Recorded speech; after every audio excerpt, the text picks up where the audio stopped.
Então vamos lá, meus irmãos, continuando aqui nosso 8º dia de aula de introdução ao Antigo Testamento 1, nosso segundo bloco.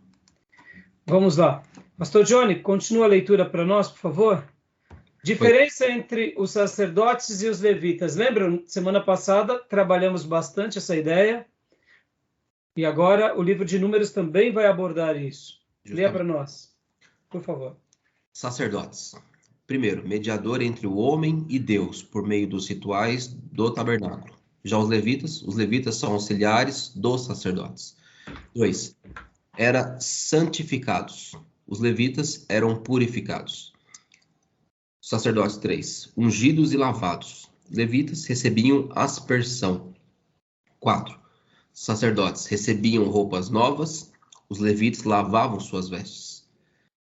5. Sacerdotes recebiam o sangue sobre ele. Já os levitas, o sangue era movido perante o Senhor. Hoje, fazendo uma correspondência, seria praticamente o que acontece hoje na igreja, irmãos. Hoje, na igreja, nós vemos o seguinte: temos os sacerdotes, que são os pastores, são aqueles que ensinam a palavra, são aqueles que fazem esse papel. E os levitas são todos os demais obreiros que ajudam o trabalho pastoral, desde os diáconos, aos ministros de música, aos professores de escola bíblica. Podem ver que os obreiros, de uma forma geral, eles representam muito bem o papel dos levitas, não só os músicos. Os porteiros, aqueles que cuidam da manutenção do templo, aqueles que cuidam da higiene do templo. O que seríamos se nós não tivéssemos esses obreiros? Agora, olha que interessante. Assim como um pastor, ele sozinho, ele não faz nada, assim era o sacerdote naqueles dias. O sacerdote tinha essa importância, ou a família sacerdotal, mas tinham ao redor deles esses homens consagrados que serviam eles e que juntos todos serviam a nação de Israel. De uma forma coletiva, como eu mencionei na aula passada, a nação de Israel era uma nação eleita, era um povo sacerdotal. Assim como a igreja é a noiva de Jesus, ela tem um ofício sacerdotal na terra. Mas isso não significa que necessariamente todos são sacerdotes. Pode ver que a igreja recebe o sacerdócio real, dando essa ideia de que nós somos o sal e a luz de Deus. Nós somos aquele que, em nome do Senhor, falamos do Senhor para todos, tanto pastores e ministros quanto igreja.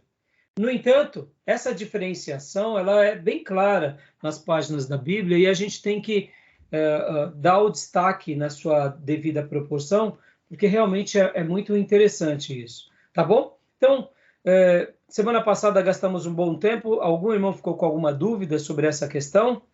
Ou ficou bem esclarecido? Da minha parte, está tranquilo. Irmão Cleusa, Júnior, Gil... Hã? Tranquilo. Tranquilo, né? Na semana passada, ou melhor, na terça-feira, eu não comentei algo muito importante, que é o seguinte, irmãos. Nós não percebemos, mas, por exemplo, Jeremias, ele é de família sacerdotal.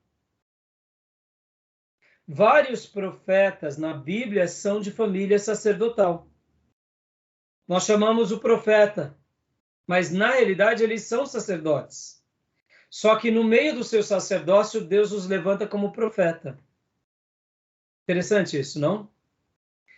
Então, a gente não percebe isso, mas quando nós vamos ver alguns profetas da Bíblia, a gente realmente entende isso e fica impressionado como eles eram também de família sacerdotal. Eles caminhavam com sacerdotes e estavam entre os sacerdotes e muitas vezes eles até eram mal vistos pelos seus contemporâneos porque eles faziam uma obra entre os seus.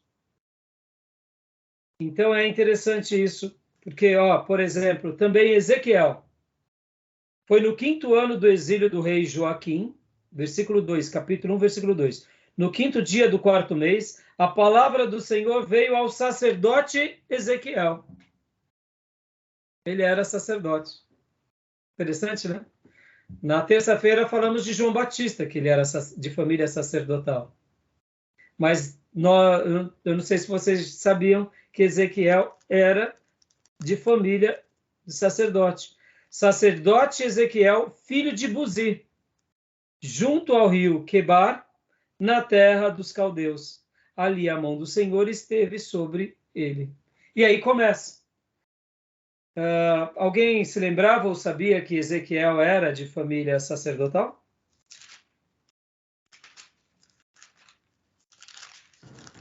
Não me lembrava não, pastor. Também não. Né? Agora, todos nós sabemos que ele é profeta. E por que destaca que ele é profeta? Porque, ora, é o livro dele. Né? Pode ver que ele profetiza, ele anuncia. Então, nós vemos isso de uma forma muito interessante e destaca-se isso.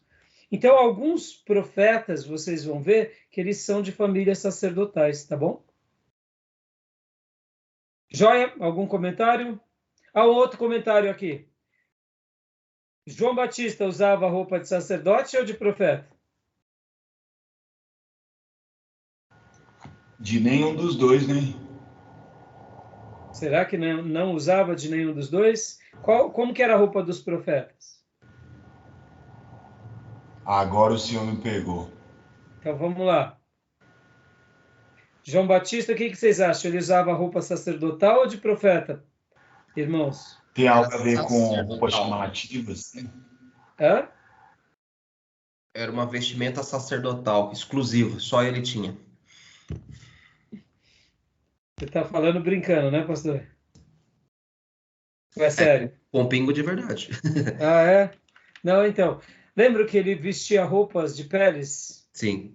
Então, os profetas, eles tinham uma vestimenta simples. Os sacerdotes tinham uma vestimenta, a gente vai ver já já nos slides, eles tinham uma vestimenta típica de sacerdote. O sumo sacerdote tinha uma roupa diferenciada dos sacerdotes. Os sacerdotes e levitas usavam a mesma roupa. O que distinguiam eram as famílias. Sabe aquela questão, tá todo mundo na igreja de terno e gravata? Mas quem é o pastor? É aquele lá. Quem é o diácono? É aquele outro. Mas tá todo mundo de terno e gravata. Entendeu? Então, a diferença do sacerdote e para o profeta é que o profeta, depois da escola dos profetas, com a vida de Elias, eles recebem uma roupagem mais simples, de peles de animais.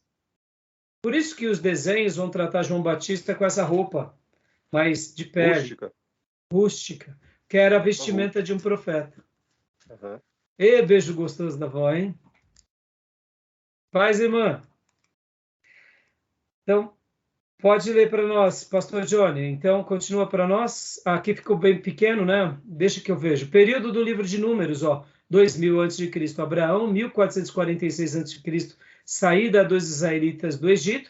E aqui é o livro de Números, 38 ou 39 anos. Israelitas no deserto, do Sinai até as colinas de Moabe. Chegando à Terra Prometida. Davi é ano 1000. Olha que interessante, irmãos. Tá bom? Então, a partir do segundo ano até o 40º ano do deserto. O livro de Números começa falando isso, que depois do segundo ano, aí Moisés começa a registrar a história do segundo ano até o 40º ano. Por isso que a gente tem esses 38, 39 anos. Tá bom? Aqui é a peregrinação que eles fizeram no deserto. Lembra que nós já tínhamos mencionado sobre isso? Que há outras rotas prováveis, que seria por aqui, as outras rotas, que são menos prováveis.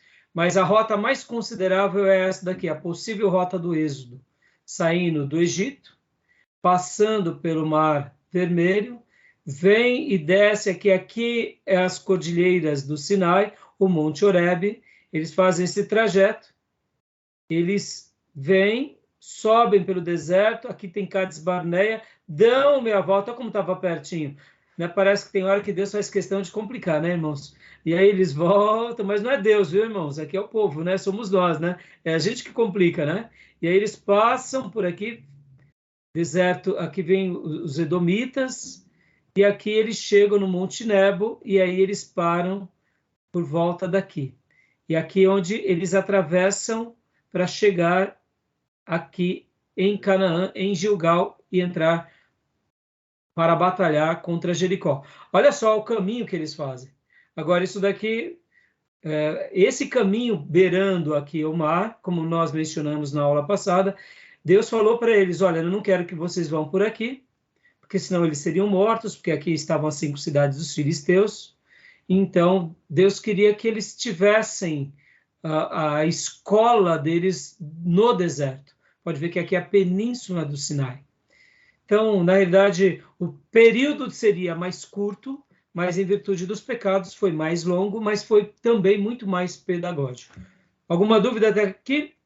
Tranquilo? Podemos prosseguir? Podemos.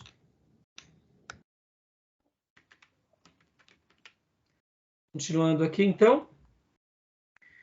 O recenseamento, capítulo 1, a primeira contagem foi aproximadamente de um mês após a edificação do tabernáculo, 2 anos após a saída do Egito.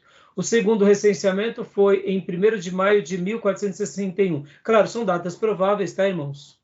Prováveis. Moisés e Arão fazem a contagem dos homens acima dos 20 anos para a guerra. Logo, abaixo dos 20 anos eram pessoas que estavam sob o cuidado desses que seriam soldados.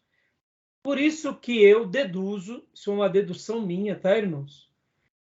Eu posso dizer, sem medo de errar, todos esses que saíram do Egito de 20 anos para cima, não tenho dúvida que pereceram no deserto. Os dos 20 anos para baixo, eu deduzo que muitos morreram que já eram adultos. Agora, as crianças, eu tenho minhas dúvidas, porque é aquela questão, né? Uma criança, ela é diferente de um adulto no sentido do seu pecado, né? Ela é pecadora, mas ela não tem aquele ímpeto como somos nós, né? A criança é mais honesta, ela vê algo, ela se retrata. Então, mas o alistamento para o homem judeu, hebreu, era de 20 anos para cima. Logo, deduzimos que também o casamento, as mulheres que ali acima dos 20 anos já estavam mais do que prontas. Nós sabemos que algumas casavam um pouco mais cedo, mas nós não temos assim uma idade próxima, né? A gente vê que as mulheres elas podiam até se casar um pouco antes, mas eu gosto de pensar que os 20 anos para homens e para mulheres é uma boa data, tá bom? Continuando aqui. Então, o recenseamento, Gênesis. Aqui eu vou passar rapidinho, tá, irmãos? A saída de Jacó com toda a sua comitiva para o Egito foi de aproximadamente 70 pessoas. A saída dos israelitas da terra do Egito foi com aproximadamente 600 mil pessoas, somente os homens. No livro de Números, somam cerca de 603, 550 mil homens para a guerra, ou seja, né? Esses eram os soldados. Total chega por volta de 3 milhões. Alguns vão falar 2,5, outros vão falar um pouco a mais de 3. A tribo de Levi não teve parte nessa contagem, pois ficaram encarregados de servir no tabernáculo. Lembrando que aqui Levi tinha uma quantidade enorme de levitas e uma boa quantidade também que foi crescendo ao longo do tempo com as famílias dos sacerdotes. Claro que não era tão grande quanto os dos levitas. Duração do Egito, 215 anos. O censo foi para a organização e preparação dos israelitas para a saída rumo ao deserto do Sinai. Termos relativo à unidade da sociedade. A família, né? Aí aqui são algumas classificações como eles eram vistos. De acordo com os termos hebraicos, há várias palavras que dão um sentido mais especial à unidade e sociedade das palavras. Famílias, clã, tribo e nação. Né? No caso, são termos bem usados nas escrituras e que a gente vai ver no original, principalmente, mas é uma questão de tradição do povo judeu. Casa, bit, pode significar família ou ocupantes de uma casa, incluindo empregados e agregados.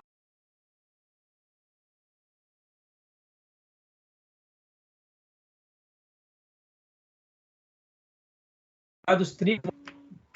Pastor, tá Só um cortando. minutinho. Oi? Tá cortando, senão. Só um minutinho. Pois não.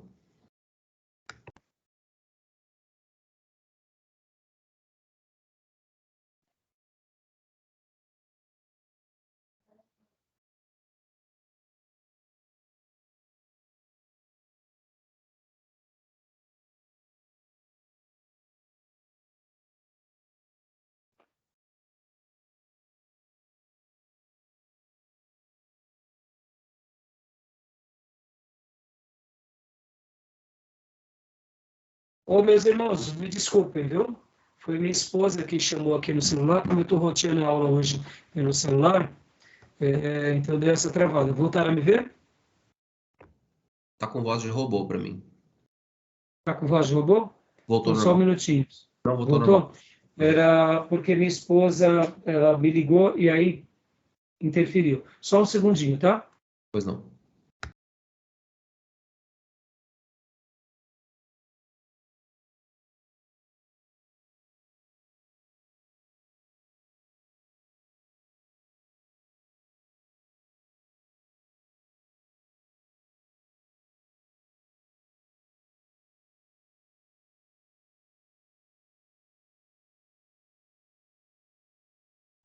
Desculpa, meus irmãos, que agora sem internet também aqui bagunçou tudo. Mas estamos de volta. Estão me ouvindo bem? Sim, estou ouvindo bem, pastor. Tá joia. Então, beleza. Então, vamos lá, vamos prosseguir. Então, aqui são palavras, né, que designam família, clã, tribo e nação, tá bom? A palavra clã significa um termo militar, significa 1000. Há ainda outras palavras para clã, e que envolvia cerca de 20 famílias, onde cada família fornecia mais ou menos 50 homens para cada unidade militar. Ou seja, eram palavras que denotavam essa organização de famílias e de grupos e de quantidades. Né? O livro-texto vai trazer esses detalhes. Tudo bem? Até aí? Okay. Ordem das tribos. Norte, Dan, Aser, Naphtali, 157.600, Ruben. No sul, Ruben, Simeão e Gate, 151.450. Leste, Judá, Isacar e Zebulon, 186.400. A oeste, Efraim, Manassés e Benjamim, 108.100. Total das tribos prontas para o combate, 603.550. E aqui um dado também bem detalhado, isso daqui é muito legal, né? Dá para a gente entender. Tribos, os líderes de cada tribo, a primeira contagem, posição ao tabernáculo, tudo organizado, irmãos. Olha como tudo que Deus faz é com ordem e decência. Uns ficam a leste, outros ficam ao sul, a oeste, a norte, e a bandeira de cada um. Leão, homem, boi e águia. E aí a segunda contagem. Podem ver que entre a primeira e a segunda contagem já é uma boa diferença, né? Então, interessante, né, irmãos? E aqui a gente vê lições de cristologia em números. Dinheiro da redenção, mostrando aquilo que a gente aprende no Novo Testamento, que Cristo paga por nós, pelos nossos pecados. As cinzas da novilha vermelha. Esse é um assunto que a gente trabalhou até um pouco, eu não sei se vocês vão lembrar, a gente comentou um pouco isso em escatologia. A novilha vermelha, é muito interessante esse assunto. A novilha vermelha, ela serviu para purificar o tabernáculo. Ela tem um símbolo muito lindo de purificar o tabernáculo antes do tabernáculo ser edificado. É muito interessante. E na história do povo judeu, a novilha vermelha foi algo sacrificado pouquíssimas vezes. Pouquíssimas vezes. Na história do povo judeu, foram poucas novilhas vermelhas. E, só dando um dado aqui, os judeus até hoje eles aguardam novamente a novilha vermelha. Porque quando a novilha vermelha nascer, segundo o conceito judaico, eles vão fazer o sacrifício de purificação de tudo do templo para reerguer novamente o templo. Pastor, mas uma novilha vermelha, assim, ela tem que ser totalmente vermelha, sem parte nenhuma branca. Algumas novilhas nascem totalmente vermelhas, mas ao longo da sua vida vai apontando alguns fiozinhos brancos. E aí, diante da escola dos rabinatos, ela não é considerada uma novilha vermelha. Segundo a ciência e segundo os historiadores, é um fenômeno raríssimo que acontece entre as novilhas, e nisso a gente via uma intervenção divina. E na história do povo judeu do Velho Testamento, pouquíssimas vezes apareceram novilhas vermelhas para fazer o sacrifício em prol da nação. Então, a gente até nisso acredita na intervenção de Deus na história. Hoje, com a biogenética, os judeus eles estão preparando uma novilha vermelha meio que por laboratório. Mas, mesmo assim, é muito difícil. Porque é como se fosse aquele fenômeno que acontece entre os animais de ser um animal albino. É uma coisa rara. Né? Não é porque o pai é albino, a mãe é albina, que necessariamente os filhos serão albinos. Então, aqui nós vemos que é uma questão mais voltada ao milagre, que na realidade era uma tipologia de Cristo, a purificação, né? As cinzas da novilha vermelha, capítulo 19. Esse tipo de sacrifício histórico representa a necessidade de purificação dos pecados não intencionais. Aqui é a tipologia de Cristo, representada pela morte que traz a purificação, porém exigindo a confissão e a propiciação. 1 João 1,9. A serpente, o bronze sobre a haste, a gente já comentou, também é outro tipo de Cristo, e a vara de Arão que floresceu. Olha que fantástico. Irmãos, e aí, explica. Segundo os liberais, dá para explicar a vara de Arão que floresce? E aí, como que você faz um negócio desse? Se não é fé. Né?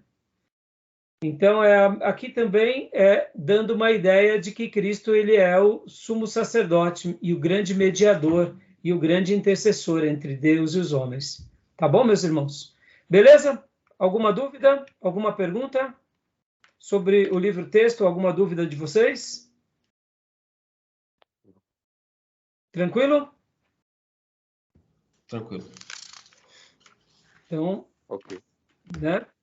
Não continuem, não esqueçam de irem anotando as dúvidas para a gente poder esclarecer cada uma delas, tá bom, meus irmãos? Então vamos lá agora então para o próximo slide, que é o livro de Deuteronômio.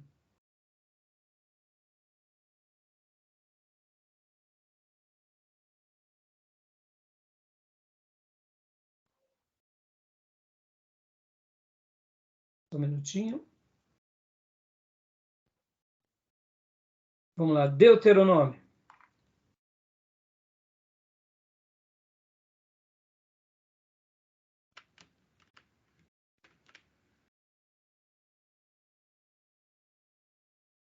Gil, consegue ler, Gil? Pastor, não tá compartilhado a tela. É isso que eu ia falar, não tá aparecendo para mim. E agora? Foi agora ou não? Ainda não, estamos numa escada. Então, peraí, deixa eu parar o compartilhamento.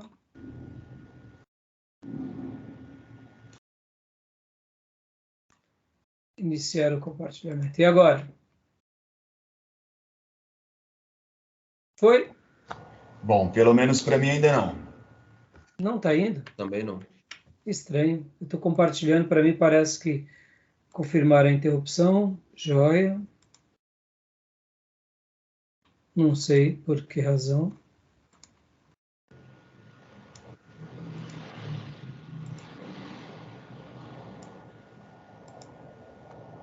E agora? Ainda não. Vamos lá. Foi? Não. Eita, para mim aparece que está indo. Então, só um segundo, então. Vou parar novamente, porque para mim eu estou aqui confirmando a interrupção e começando de novo, sabe? E não sei por que razão não está indo.